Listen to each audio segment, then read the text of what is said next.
आज की हमारी कथा है जब भगवान भोलेनाथ जी के क्रोध से सूर्य भगवान को आसमान से नीचे गिरना पड़ा।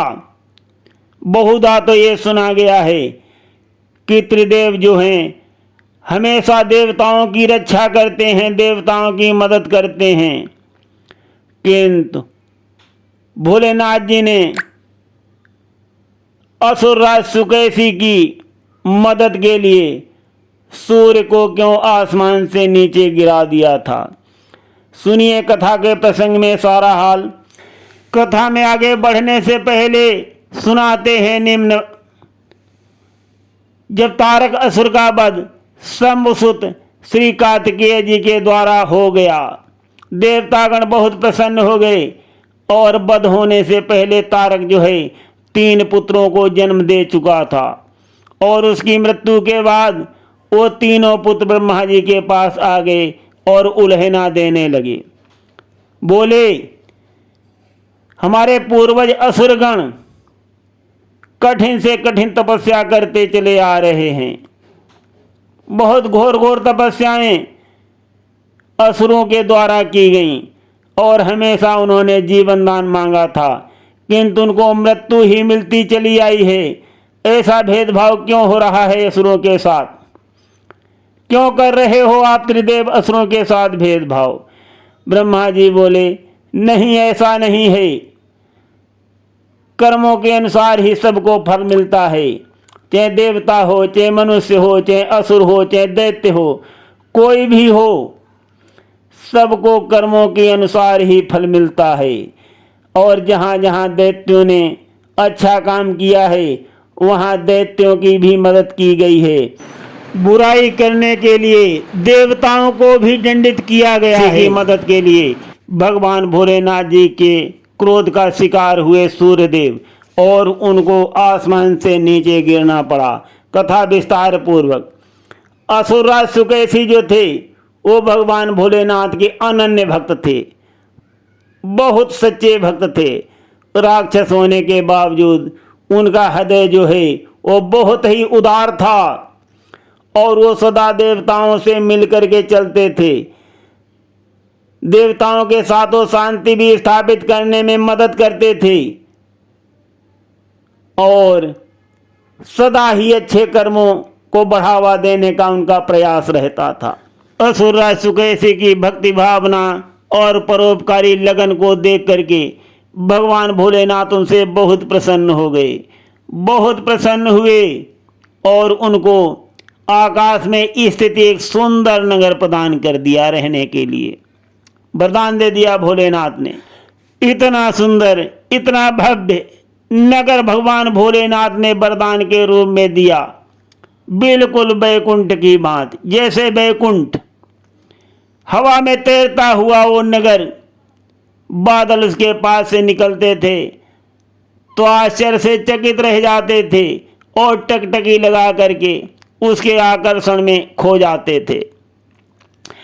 पक्षी दिन भर खुशी से उसके चारों तरफ चक्कर लगाते रहते। बहुत ही अद्भुत नगर, जो कोई देखता खुश हो जाता। परंतु देवतागण जो हैं वो बहुत जलन थी उनके मन में, वो ईर्षा करते थे, उन्हें भय था आसमान में असुर जो हैं शक्तिशाली हो गए तो पता नहीं कब उल्टी कला कर देंगे और देवताओं पर आक्रमण कर देंगे। ये हमेशा देवताओं को भय बना रहता था और इस बात की देवताओं को चिंता भी बहुत थी। और यहाँ सुनिए एक बार क्या हुआ। सुकेशी जो है भूलोक पर उतर आए आसमान से और एक मगध में स्थित एक वन में गए जहाँ बहुत से सन्यासीगण, बहुत से ऋषिगण तपस्या कर रहे थे और सुकेशी की उनसे भेंट हुई। सुकेशी ने सोचा ये बहुत ही ज्ञानी ऋषि हैं, अगर इनके द्वारा मुझे मार्गदर्शन मिल जाए और मुझे ज्ञान मिल जाए तो मेरा कल्याण पूर्ण रूप से हो जाएगा। यही विचार आया सुकेशी के मन में और वो ऋषियों के पास गए। उन्होंने उनको प्रणाम किया और पूछा कि हे मुनिवर, कौन सा मार्ग जो है वो मोक्ष की ओर जाता है? ऋषिगण बोले, धर्म का मार्ग। असुरराज ने कहा, धर्म के मार्ग का अभ्यास कैसे किया जाता है? असुरराज सुकेसी के प्रश्न का उत्तर देते हुए मुनियों ने कहा कि स्वयं को जानकर अथवा सर्वशक्तिमान ईश्वर के समक्ष समर्पण कर, यही दो मुख्य तरीके हैं धर्म के मार्ग के। ये सुनकर सुकेसी बोला, धर्म के गुण क्या हैं? तो ऋषियों मुनियों ने कहा कि धर्म के 10 गुण हैं, सुनिए ध्यान से। नंबर 1 सत्य, नंबर 2 अहिंसा, नंबर 3 दान, नंबर 4 क्षमा, नंबर 5 संयम, नंबर 6 करुणा, नंबर 7 शुचिता, नंबर 8 तपस्या, नंबर 9 प्रेम और नंबर 10 औचर्य। ये 10 धर्म के अंग हैं, इसलिए इसे दशांग कहा जाता है। इस प्रकार से मुनियों ने असुरराज सुकेसी को बताया धर्म के गुण। इस प्रकार ऋषियों और मुनियों से ज्ञान प्राप्त करके सुकेसी जो है अपने नगर में लौट आए और अपनी प्रजा को सारे गुण बताए। असुरों ने उस ज्ञान को न केवल अपनाया अपितु उसका नियमित रूप से अभ्यास भी करने लगे। इन धर्म और सिद्धांतों ने उनके सामने नई संभावनाएं प्रस्तुत कर दी। अनेक सुंदर संभावनाएं। राजा से प्रेरित होकर असुरों ने अपनी जीवन शैली में सुधार करना आरंभ कर दिया। ये देख करके देवता जो है चकित रह गए। देवगणों को वही तारक पुत्रों की याद आने लगी, जब तारक पुत्रों को आसमान में सोने चांदी और लोहे के किले विचरते हुए प्रदान किए गए थे त्रिपुर के रूप में, और उन्होंने सदाचार अपनाया था, बहुत सदाचार अपनाया था। परंतु नारायण हरि ने उनके पाखंड और षड्यंत्र का पता लगा लिया था और उनका जो है त्रिपुर को भोलेनाथ जी ने विध्वंस कर दिया था। किंतु सुकेसी जो असुर है वो उनसे भी आगे निकल गए हैं। उन्होंने धर्म को सर्वोच्च सिद्धांत के रूप में सम्मान देना शुरू कर दिया है, वेदों को देवता मान लिया है। उस आकाशीय नगर में अब पुण्य की ऐसी आभा फैल गई है कि नक्षत्र की भांति देदीप्यमान हो उठा है। और वो इतना ही नहीं, सारे ब्रह्मांड को प्रकाशित कर रहा है, जिससे सूर्य की रोशनी भी फीकी पड़ रही है और उनकी गरिमा जो है वो घट रही है। सूर्य का महत्व घटकर एक सामान्य तारे जैसा रह गया है। देवताओं का ऐसा विचार जान करके सूर्य जो है आग बबूला हो गए। सूर्य का गुण एकमात्र प्रकाश है, जो सारे संसार को प्रकाशित करते हैं, और सारा संसार जो है सूर्य भगवान की पूजा करता है, उनको आराध्य मानता है, और उन्हीं के सामने उनसे अधिक कोई चमकीली वस्तु प्रकाशित हो तो उनको सहन होगी। और राक्षसों के एक नगर का सूर्य से अधिक चमकना सूर्य के लिए अपमान से कम भी नहीं था। तो उन्होंने विचार किया और रखना मेरे लिए हानिकारक है और हमें अब इस नगर को आगे बढ़ने से रोकना होगा। सूर्य ने यह विचार किया और असुरों का नगर जो है वो अच्छाई का प्रचार कर रहा था, और सूर्य का ध्यान अब केवल इस बात में आ गया कि वो त्रिपुर जैसा बन रहा है और वो आगे लिए बहुत हानिकारक हो सकता है। और उनको अपने भाई देवराज इंद्र की तरह भय था कि कहीं ऐसा न हो कि उनकी प्रतिष्ठा चली जाए।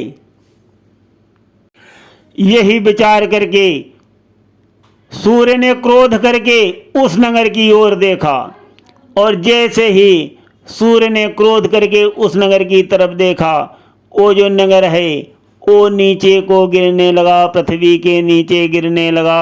वो आसमान में बना सुकेसी का घर ऐसे गिर रहा है जैसे कोई गुरुत्वाकर्षण उसको जकड़ रहा हो।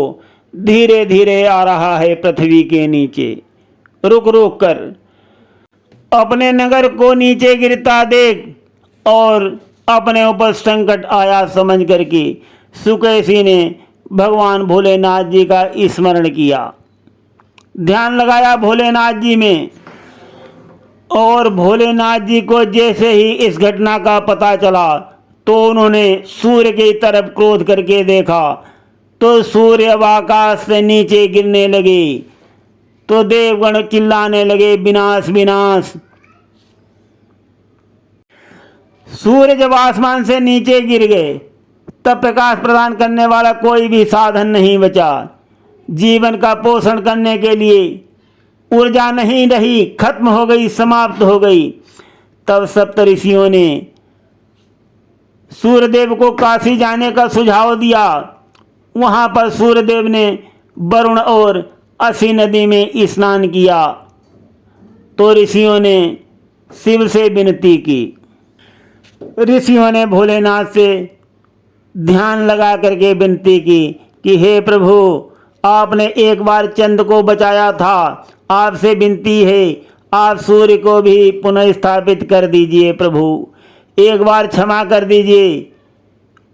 तो दोस्तों, इस प्रकार से सूर्य का जो है अहंकार टूटा था और उसे समझ में आ गया था कि वो परम ब्रह्म के सामने कितना तुच्छ और छोटा है और सर्वश्रेष्ठ बनने की उसकी इच्छा कितनी अनुचित थी। तब भोलेनाथ जी ने सूर्यदेव को क्षमा कर दिया। सूर्यदेव और सुकेशी के नगर से आकाश में फिर जगमगाने लगे। ये देख करके समस्त संसार खुशी से झूम उठा। तो साथियों, तो यहाँ पर वही ब्रह्मा जी की बात जो है सत्य साबित हो रही है जो उन्होंने तारक पुत्रों से कही कि कोई भी हो, चाहे देव हो, चाहे असुर हो, चाहे मनुष्य हो, कोई भी हो, सबको कर्मों के अनुसार फल भुगतना ही पड़ता है। तो दोस्तों देखिए, यहाँ पर भगवान भोलेनाथ के क्रोध से सूर्य भगवान का भी अहंकार चकनाचूर हुआ। तो साथियों, कभी अभिमान न करना। चाहे जितने बड़े आप तपस्वी हों, चाहे जितने बड़े हों, चाहे जितने ओजस्वी हों, कोई भी हों, अगर अहंकार करोगे और कुकर्म करोगे तो उनका फल भोगना निश्चित है, उससे कोई बचा नहीं सकता। सुनते रहिए गिरीश अध्यात्मिक ड्रीम में अत्यंत कल्याणकारी और पौराणिक कथाएं। धन्यवाद।